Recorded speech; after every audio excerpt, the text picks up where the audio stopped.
আসসালামু আলাইকুম। ওয়ালাইকুম আসসালাম। ও আপনিই তাহলে সেই সিনেমার ডাইরেক্টর? জি। ঠিক আছে, বসেন। ওকে, থ্যাংক ইউ। তা কি জন্য আমাকে খবর দিছেন? তা কি মনে করে এই গ্রামে ঢুকলেন? আসলে আমি একটা মুক্তিযোদ্ধা ভিত্তিক একটা সিনেমা বানানোর চেষ্টা করছি। তো আপনাদের এই গ্রামটা, আমার যা যা সিনেমার দৃশ্যে প্রয়োজন আপনাদের এই গ্রামটার মধ্যে আছে। তো আমি ভাবছি এই গ্রামেই আমি শ্যুটটা করব। আরে মিয়া রাখেন, এইসব সিনেমা টিনেমা বানানোর চাইতে আপনি অন্য ধরনের চিন্তা ভাবনা করেন।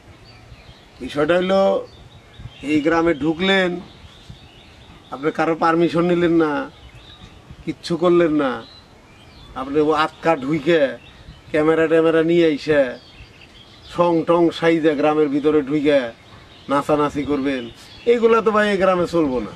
আচ্ছা, আপনি বুঝতে পারলাম না, আপনি আমার এই মুক্তিযোদ্ধা ভিত্তিক নাটক বা সিনেমা বানাইলে বা কাজ করলে সবাই উৎসাহ দেয়, আপনি এই বিষয়টা বিরোধিতা কেন করছেন বলেন তো? আর আপনি এই মুক্তিযুদ্ধের সিনেমা নিয়ে এত ব্যস্ত হয়েছেন কে?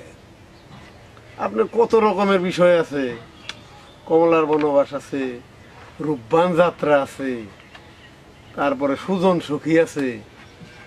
এই সব চিন্তা ভাবনা নিয়ে সিনেমা বানান, পোলাপান পর্দায় দেখবো, হাসি আনন্দ লাফালাফি তামাশা করব।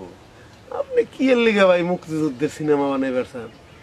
এই সমস্ত ঝামেলায় কেন যাইবেন? এগুলা নানান রকমের ভেজাল, ওইখানে গন্ডগোল ওইখানে গন্ডগোল, এই সব গুলাগুলির এই পুরানা ইতিহাস এগুলা কি এর লিগেটাই না তুলবেন।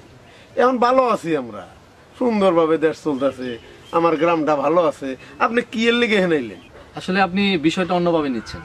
এখানে কোনো অপবিত্র বা এ ধরনের কিছু হবে না। এখানে একটা সেফ একটা সিনেমা হবে, শুটিং হবে। ওই মিয়া, আপনি তো দেখি বেশি বাড়াবাড়ি করতেছেন। আমি আপনারা কইতাছি এই গ্রামের শুটিং চলবো না। এই গ্রামের একটা পরিবেশ আছে, এই গ্রামের মহিলারা পর্দাশীল, এই গ্রামটা একটা পর্দার মধ্যে থাকে। আপনি ক্যামেরা চালাইবেন, আপনি মুখে রং মাইখা সং সাইজে নাচানাচি করবেন, গান গাওয়াইবেন। শোনেন, আমি বেশি কথা টথা বুঝি না। আজকে 1 ঘন্টার মধ্যে আপনি গ্রাম ছাড়বেন। এইসব শুটিং ফুটিং এই গ্রামে চলবো না। আচ্ছা, আপনি আপনার কথা বললেন, আমিও দেখি এই গ্রামে এই সিনেমাটা বানাতে পারি না পারি না। আসি, আসসালামু আলাইকুম। সিনেমা বানাইব, আমিও দেখতেছি তোর সিনেমা কই যায়।